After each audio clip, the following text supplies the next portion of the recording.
The train screeches to a halt at a forgotten, crumbling station. It's 1 a.m. The man, 25 years old, steps off with only the sound of the train fading into the distance. The platform is bathed in the cold glow of a full moon, and the surrounding woods seem to press in from all sides. There's no one else here, just him and the long, lonely road ahead. The air feels heavy, as if the night itself is watching him. He adjusts his backpack, trying to shake the unease growing in his chest, and starts walking towards the village, unaware that something has already noticed him. The cobblestone road stretches ahead, cracked and uneven under his feet. The only sound is the rhythmic tapping of his footsteps echoing in the stillness.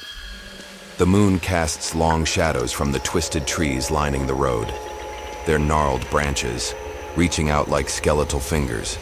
The village is just 1 kilometer away, but the road feels endless. The man pulls his jacket tighter as a cool breeze brushes past, carrying with it a faint, unplaceable scent, something damp and old. He tries to ignore the prickling sensation crawling up the back of his neck, convincing himself it's just the isolation playing tricks on him. The road bends, revealing a decrepit cemetery pressed against the edge of the forest. Crooked, crumbling gravestones jut out from the earth like jagged teeth. Rusted iron gates hang ajar, swaying slightly though there's no breeze. The man slows, his pace, his eyes drawn to the shifting shadows between the tombstones. Then he sees it. Movement. The bushes beyond the graves rustle, as if something, or someone, is moving through them. His heart skips a beat. But after a moment of tense silence, he shakes his head, muttering, "Just animals." Still, he quickens his pace, eager to leave the cemetery behind. As he moves past the cemetery, the oppressive silence returns. But then faintly he hears it, the distinct sound of footsteps behind him. He freezes.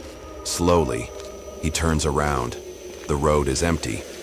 The gravestones sit motionless in the moonlight. After a few heartbeats, he laughs nervously. "It's just the echo of my own steps," he whispers, trying to convince himself. But when he starts walking again, the footsteps continue, perfectly matching his own. The rhythm is too perfect, too deliberate. His pulse quickens, but he forces himself forward, determined not to look back again. 500 meters from the village now. The footsteps behind him haven't stopped. In fact, they're getting louder, faster. His heart pounds in his chest as he dares a quick glance over his shoulder. Still nothing, but he feels it now. Something is there, just out of sight. The air feels thicker, colder, as if an invisible hand is pressing against his back. His breath comes in short, sharp gasps. He starts walking faster, then faster still.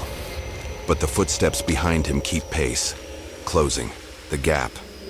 The village is so close, but suddenly it feels impossibly far away.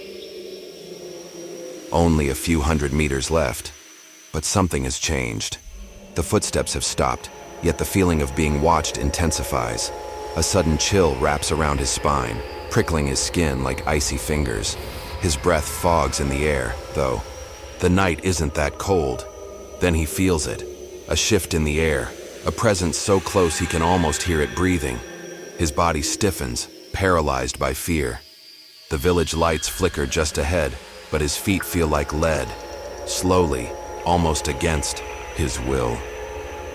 He turns around to face whatever has been stalking him.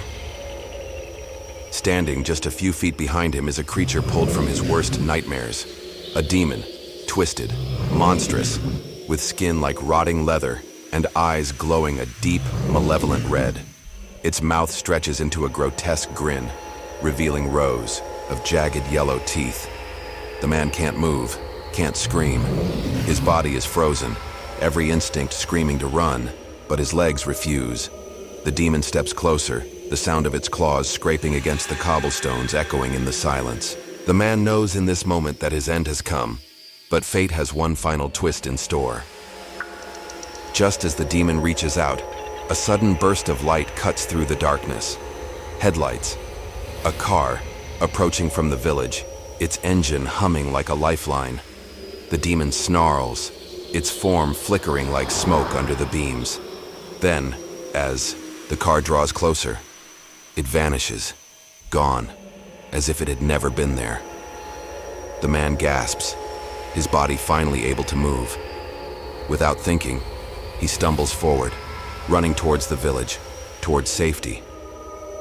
But even as he moves, he can still feel the demon's presence lingering like a shadow in the corner of his mind. The man stumbles into the village, his legs weak, his heart still pounding in his chest. The familiar houses and dim streetlights offer little comfort. Every shadow feels alive, every creak of the wind a reminder of what he saw, or thought he saw. He reaches his front door with trembling hands, fumbling with the key before finally forcing it open. Slamming the door shut behind him, he presses his back against it, trying to steady his breathing. But he knows, deep down, that no door, no lock can keep out what he encountered tonight.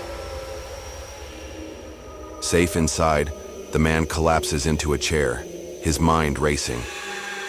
He tells himself it wasn't real, that his imagination played tricks on him in the dark, but deep down, he knows the truth. The demon was real. It saw him. It followed him. And though it disappeared, the terror it brought has taken root inside him. He knows he'll never forget that night, because some horrors don't need to kill you to leave their mark. They just need to follow you home.